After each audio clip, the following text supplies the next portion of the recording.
Hello friends, welcome to IQ Gyan. तो हम Indian economy का लेक्चर्स देख रहे हैं। तो आज जो हम इम्पोर्टेंट एक पार्ट जो है RBI, इसके बारे में हम जानेंगे। बेसिकली दो पार्ट में इसको मैंने वीडियो को बांटा है RBI के बारे में। तो इसमें हम डिटेल्ड में RBI का एनालिसिस करेंगे। RBI क्या है, कैसे RBI बना था।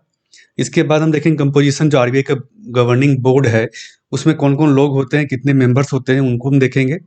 उसके बाद फिर हम आरबीआई का काम क्या है, फंक्शन क्या है, उसको भी हम देखेंगे। और स्ट्रक्चर क्या होता है आरबीआई का, कौन कौन सी इसके अंदर बॉडी है, कमिटी कौन कौन सी है, इन सबको हम डिटेल में इस वीडियो में हम देखेंगे। और अगले वीडियो में इसके बाद हम अकाउंटेबिलिटी आरबीआई का क्या है, आरबीआई की ऑटोनॉमी कितनी होती है, क्या क्या उसमें है ना, उसका कैपिटल अर्निंग कैसे होता है आरबीआई का, कैसे खर्च करती है, और इकोनॉमिक कैपिटल फ्रेमवर्क एक आपने सुना होगा ECF, तो उसके बारे में हम नेक्स्ट वीडियो लेक्चर में हम देखेंगे।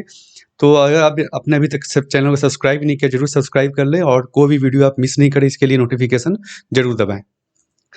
तो पहला जो है इंट्रोडक्शन, इसमें आरबीआई जो बेसिकली जैसे आप जानते हैं सेंट्रल बैंक है हमारे देश का। हर देश में एक सेंट्रल बैंक होता है जो बेसिकली रेगुलेटरी काम देखता है, और इंडिया का एक तरह से रिप्रेजेंटेटिव होता है सेंट्रल लेवल, इंटरनेशनल लेवल पर।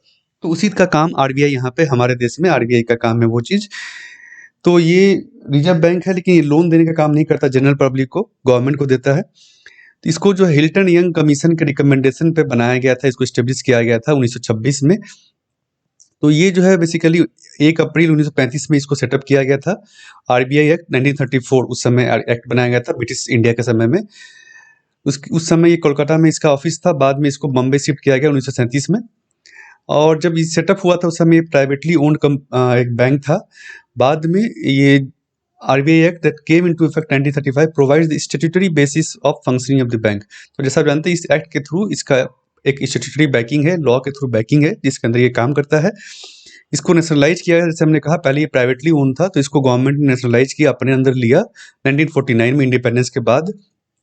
और बाद में ये एशियन क्लियरिंग यूनियन यानी कि हमारा एक सेंट्रल बैंक बन गया, क्लियरिंग बैंक बन गया। तो कंपोजिशन की बात करें, इसमें कौन कौन से लोग होते हैं, किन मेंबर होते हैं। तो बेसिकली जो सुपरिटेंडेंस एंड डायरेक्शन जो बैंक को मिलता है, जो कंट्रोल होता है, वो board of central board of directors हैं उसमें, वो करते हैं। जैसे कि हर कंपनी में आपने देखा होगा बोर्ड ऑफ डायरेक्टर होते हैं, उसी तरह आरबीआई में भी एक बोर्ड ऑफ डायरेक्टर है, उसमें मेंबर्स हैं कुछ। तो ये जो बोर्ड है, इसके मेंबर जो basically government of India, central government appoint करती है, जो आरबीआई एक्ट है उसके अकॉर्डिंग में। तो एक्ट में जो है 5 साल का टेन्योर दिया गया गवर्नर को और डिप्टी गवर्नर्स को, लेकिन जो जनरली अपॉइंटमेंट होता है वो 4 साल या तभी बहुत बार 3 साल के लिए भी अपॉइंटमेंट होता है। जो आप देख सकते हैं बहुत बार जो अलग अलग गवर्नर आते हैं तो उनका अपॉइंटमेंट टर्म जो है डिफरेंट होता है बहुत बार। ऑफिशियल डायरेक्टर की हम बात करें तो 4 साल का टर्म जनरली दिया जाता है इनको। गवर्नर हो गए आपके, और not more than 4 deputy governor, तो 4 डिप्टी गवर्नर मैक्सिमम हो सकते हैं और एक गवर्नर होंगे। अभी जो गवर्नर जैसे शक्तिकांता दास। नॉन ऑफिशियल डायरेक्टर की बात करें हम, तो जो गवर्नमेंट नॉमिनेट करती है उनको, तो 10 डायरेक्टर होते हैं जो कि अलग अलग फील्ड को रिप्रेजेंट करते हैं, एक्सपर्ट्स होते हैं अलग अलग फील्ड के, बहुत सारे कॉर्पोरेट जगत के लोग भी, बिजनेसमैन भी होते हैं इसमें। और 2 गवर्नमेंट ऑफिशियल्स जो उसमें ऑलरेडी बेसिकली एक्स ऑफिसियो वहाँ पे मेंबर होते हैं। एक हो गए आपके इकोनॉमिक अफेयर्स के सेक्रेटरी, और दूसरे जो है secretary of department of financial services. ये दोनों जो है फाइनेंस मिनिस्ट्री का एक डिपार्टमेंट है अलग अलग। तो इनके जो सेक्रेटरी हैं वो इसमें बाय पोस्ट इनके मेंबर होते हैं। जो भी सेक्रेटरी बनेगा ये दोनों सेक्रेटरी वो बाय डिफॉल्ट जो है आरबीआई का मेंबर होगा, बोर्ड का मेंबर होगा, डायरेक्टर होगा। इसके अलावा 4 और डायरेक्टर होते हैं, जो जैसे आरबीआई का जो अलग अलग बोर्ड है रीजनल वाइज, 4 रीजन में, मुंबई, कोलकाता, चेन्नई और दिल्ली। इसके जो है ना बेसिकली बोर्ड से एक एक मेंबर यहाँ पे आते हैं इसमें, नॉन ऑफिशियल डायरेक्टर। तो ये कंपोजिशन आप समझ गए। स्ट्रक्चर की हम बात करें अगर, तो इसमें 2 की सब कमिटी है जिसको कि आरबीआई गवर्नर चेयर करते हैं। एक हो गया बोर्ड ऑफ फाइनेंशियल सुपरविजन, और दूसरा है पेमेंट एंड सेटलमेंट सिस्टम, जो पेमेंट का सिस्टम है, जैसे कि एनईएफटी जो आरटीजीएस आप देखते हैं, जो क्लियरिंग हाउसेज है, तो उसका सेटलमेंट, ये दोनों बोर्ड बेसिकली इन चीज़ों को देखता है, जो गवर्नर के अंदर काम करता है। इसके अलावा आरबीआई के सब्सिडियरीज भी हैं 4 फुल्ली ओन, मतलब पूरी तरह से आरबीआई के अंदर है, 100% स्टेक आरबीआई का है। एक हो गया आपका deposit insurance and credit guarantee corporation of India. ये जो बेसिकली आप देखते होंगे आपके बैंक खाते में जो है 1 लाख समथिंग का जो डिपॉजिट जो है इंश्योर्ड रहता है, तो वो ये इंश्योरेंस देती है उसको। दूसरा है भारतीय रिजर्व बैंक नोट मुद्रा प्राइवेट लिमिटेड। ये बेसिकली बैंक नोट छापने के लिए जो एक कंपनी बनाई गई है, तो ये आरबीआई के अंदर एक सब्सिडियरी की तरह काम करती है। Reserve bank information technology private limited, तो ये बेसिकली आईटी और साइबर सिक्योरिटी जो आज के समय में और ज़्यादा बढ़ गया है उसको देखने के लिए। और Indian financial technology and allied services IFTAS, जो designs deploy and provide essential IT related services required by reserve bank of India, banks and financial institutions. तो बैंक ऑफ फाइनेंशियल इंस्टीट्यूशंस या आरबीआई को जो लेटेस्ट आईटी टेक्नोलॉजी चाहिए उसको deploy करने के लिए, उसको लाने के लिए ये इस बॉडी जो है काम करती है बेसिकली। तो इसके अलावा 27 जो है रीजनल ऑफिसेज हैं बैंक के, आरबीआई के, जो बेसिकली स्टेट कैपिटल्स में हैं, और 4 सब ऑफिसेज हैं। फंक्शन की हम बात करें तो काफ़ी, जैसे आप अपने देखा हुआ न्यूज़ में बहुत बार, तो बेसिकली रेगुलेटरी फंक्शन है इसका, मॉनिटरिंग फंक्शन है, एक तरह से मॉनिटरी अथॉरिटी है ये। फिजिकल अथॉरिटी कौन है? तो गवर्नमेंट अपना जो बजट से लेके आती है, तो फिजिकल गवर्नमेंट देखती है फिजिकल पॉलिसी।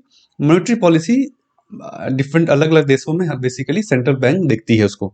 तो मॉनिटरी अथॉरिटी की तरह से एक तरह से formulation, implementation and monitoring of monetary policy. तो मॉनिटरी पॉलिसी को देखना, जो आप देखते हैं मॉनिटरी पॉलिसी कमिटी भी एक बनाई गई है, बनाई गई थी आरबीआई के अंतर्गत। इसके बारे में डिटेल वीडियो है, इसको आ जाके आप देख सकते हैं। मॉनिटरी पॉलिसी कमेटी क्या होती है, इसके क्या क्या मेंबर होते हैं, इनका क्या काम होता है, इन सब चीज़ों को मैंने डिफाइन किया है। तो इसका मॉनिटरी अथॉरिटी की तरह आरबीआई का क्या काम है कि प्राइस स्टेबिलिटी देखना, कि जो प्राइस है इन्फ्लेशन ज़्यादा नहीं हो, प्राइस इन्फ्लेशन जो ज़्यादा फ्लक्चुएट ना करे, कि स्टेबल प्राइस रिजाइन इंडिया में हो, इकोनॉमी में, जो ग्रोथ को बढ़ावा दे सके। दूसरा फंक्शन है आपका regulator and supervisor of financial system. जैसे हमने कहा कि जो फाइनेंशियल सिस्टम इंडिया में उसको एक तरह से रेगुलेट करता है ये। Broad parameters for banking operations, जो बैंक ऑपरेट कर रहे हैं उनको क्या क्या रेगुलेशन बताना, समझाना, देखना, ताकि लोगों का, पब्लिक का कॉन्फिडेंस रहे बैंकिंग सिस्टम पे कि भाई कोई बैंक को भी मॉनिटर कर रहा है, ऐसा नहीं बैंक को धांधली कर दे, तो उसको मॉनिटर करने के लिए भी एक मैकेनिज्म है। प्रोटेक्ट डिपॉजिटर्स इंटरेस्ट, डिपॉजिटर्स जो है आप, जैसे आप हम जो हो गए, उनका इंटरेस्ट देखने का। And cost effective banking system, तो बैंक का जो बहुत बड़ा चार्जेस होता है कि डिपॉजिट का चार्जेस है, आपका विड्रॉल का चार्जेस है, तो उसको, और क्रेडिट कार्ड का, डेबिट कार्ड का, तो उसको भी देखती है कि सही है कि नहीं है। इसके अलावा एक इंपॉर्टेंट जो फंक्शन है आपका मैनेजर ऑफ फॉरेन एक्सचेंज। तो फॉरेन एक्सचेंज जितना भी इंडिया में आता है, जो स्टोर करना है, फॉरेन एक्सचेंज रिजर्व जो मेंटेन करना है, वो आरबीआई मैनेज करती है फॉरेन एक्सचेंज मैनेजमेंट एक्ट के अंतर्गत। तो कस्टोडियन है फॉरेक्स रिजर्व, जो आप देखते होंगे बहुत बार न्यूज़ में आता है कि इंडिया का फॉरेक्स रिजर्व इतना बिलियन डॉलर है, इतना रुपए हैं, तो ये जो है आरबीआई के पास रहता है, आरबीआई इसको देखती है। इससे क्या फ़ायदा है कि एक्सटर्नल ट्रेड, जो जैसे जब भी कोई एक्सटर्नल ट्रेड होता है, कंट्री जो बाहर की है, जो सोवरेन स्टेटस देखती है किसी इंडिया का, तो देखती है कि कितना इसके पास रिजर्व है, फॉरेन रिजर्व।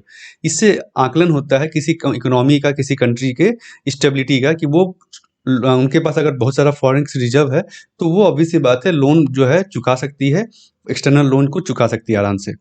तो ये एक्सटर्नल मार्केट को, हमारे फॉरेन एक्सचेंज मार्केट को रेगुलेट करता है आरबीआई। करेंसी अथॉरिटी की तरह भी काम करता है, जिसमें कि जैसे न्यू करेंसी नोट्स आप देखते होंगे जो आते हैं आपके पास, उसमें आरबीआई गवर्नर का साइन होता है। 1 रुपये का कॉइन छोड़ के बाकी सारे कॉइन्स को इशू करने का अथॉरिटी भी जो है आरबीआई के पास है। 1 रुपये का coin basically ministry of finance देखती है, इस डिस्ट्रीब्यूशन का, इसका डिस्ट्रीब्यूशन का भी रिस्पॉन्सिबिलिटी है। तो करेंसी पुरानी हो गई, फट गई, जली हो गई है, उसको पुरानी करेंसी को डिस्ट्रॉय करने का भी काम जो है आरबीआई देखती है। ताकि इससे क्या होता है कि adequate quantity of supply of currency note, तो जो मार्केट में, इकोनॉमी में जो नोट्स हैं वो सही लेवल पे रहे, ज़्यादा ऐसा नहीं ज़्यादा नोट्स की भरमार हो जाए, तो उससे क्या होगा, नोट की वैल्यू गिर जाएगी। तो ये सारा कुछ देखना आरबीआई का काम है। डेवलपमेंटल फंक्शन भी है। डेवलपमेंट फंक्शन क्या क्या है, जैसे कि promotional function to support national objective, government का ऑब्जेक्टिव, जैसे डिजिटल पेमेंट का ऑब्जेक्टिव हो गया, उसको कैसे प्रमोट किया जाए, सपोर्ट किया जाए, वो भी आरबीआई का काम है। जैसे बैंकिंग हैबिट, फाइनेंशियल इंक्लूजन हो, बैंकिंग हैबिट बढ़ाना, स्पेशली रूरल एरिया में जहाँ पे लोग बैंक का कम इस्तेमाल करते हैं, तो बैंकिंग हैबिट को कैसे प्रमोट किया जाए, रूरल एरिया में बैंकिंग को एक्सपेंड करना, ये सारा काम जो है आरबीआई देखती है। डेवलपमेंटल बैंक्स भी गवर्नमेंट ने बनाए हैं काफ़ी, जैसे कि जो कि है ना अलग अलग सेक्टर्स को फंड देते हैं। जैसे आपका नेशनल हाउसिंग बैंक होगा, जो हाउसिंग सेक्टर को देखता है कि वहाँ पे अगर फंड की कमी तो उसको दिया जाए। एक्जिम बैंक जो एक्सपोर्ट इंपोर्ट सेक्टर को देखता है। सिडबी जो है आपका, ये जो है स्मॉल इंडस्ट्रीज एमएसएमई को लोन प्रोवाइड करने का काम इसका है। नाबार्ड जो है ये बेसिकली रूरल एरिया में एग्रीकल्चर सेक्टर को या नॉन एग्रीकल्चर सेक्टर को, रूरल इंफ्रास्ट्रक्चर जो है उसके लिए अगर कोई फंडिंग चाहिए प्रोजेक्ट के लिए, तो वो नाबार्ड देखता है। तो ये सारा कुछ आरबीआई के अंतर्गत होता है। Regulator and supervisor of payment settlement system, तो जैसे मैंने कहा कमिटी जो है बोर्ड, तो ये बेसिकली देखती है कि ये जो पेमेंट मोड है, चाहे वो यूपीआई हो, चाहे डिफरेंट डिफरेंट जो मोड्स हैं, डिजिटल हो या नॉन डिजिटल हो, वो सेफ है कि नहीं है, तो उसमें सारी सिक्योरिटी का पालन हो रहा है कि नहीं हो रहा है। तो वो सारा कुछ बेसिकली आरबीआई के अंतर्गत आता है, ताकि लोगों को कॉन्फिडेंस रहे कि बेसिकली हम जो पेमेंट मोड यूज कर रहे हैं तो हमारा पैसा जो है सेफ है, हमारा जो बैंक अकाउंट नंबर बाकी कुछ जो है सेफ है।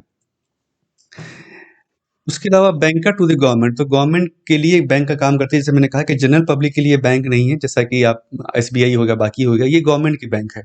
तो गवर्नमेंट को जब पैसा चाहिए होता है, मान लीजिए बैंकिंग फंक्शन जो है, तो उसके लिए वो काम करती है। लेंड्स और manages boarding plan of government, तो गवर्नमेंट का बोर्डिंग प्लान जो है, गवर्नमेंट को पैसा चाहिए उसको देना, ये सारा कुछ आरबीआई करती है। बैंकर टू बैंक्स, तो बैंक्स भी जो है अपना जो कुछ उनका पैसा घट जाता है, या उनको जो मान लीजिए कुछ एक आरबीआई का रेगुलेशन है कि आपको इतना पैसा कैश में रखना है, इतना पैसा आपको डिपॉजिट में रखना है, तो वो सारा अगर उनका फुलफिल नहीं हो पाता है तो उनको आरबीआई के पास जाना पड़ता है, पैसा वहाँ से लेना पड़ता है। तो शॉर्ट टर्म और लॉन्ग टर्म लोन जो है बेसिकली बैंक को देती है RBI as a lenders of last resort, तो आखिरी जो आपके पास कोई चारा नहीं बचा, बैंक के पास मार्केट से वो बोरो नहीं कर पा रही है, तो उस केस में आरबीआई के पास जाकर वो बोरो कर सकती है। नेशनल क्लियरिंग हाउस है, बेसिकली जो बैंक अगर चेक सेटलमेंट होता है, जो इंटर बैंक सेटलमेंट जो होता है, उसको देखने का काम भी आरबीआई करती है। उसके अलावा सुपरवाइजरी फंक्शन है, जैसे कि कॉमर्शियल बैंक्स हो गए, कोऑपरेटिव बैंक्स हो गए, रूरल बैंक्स हो गए, इन सबको देखने का काम इसका कि ये रूल्स का पालन कर रहे हैं कि नहीं कर रहे हैं, सही तरह से लेंडिंग हो रही है कि नहीं हो रही, वो सारा चीज़ देखने का काम आरबीआई है। लाइसेंसिंग देने का काम भी है। ब्रांच को एक्सपेंड कर रहा है, तो पहले रेगुलेशन ज़्यादा था कि आपको हर बार अप्रूवल लेना पड़ता है, अभी वो केसेज नहीं है ज़्यादा।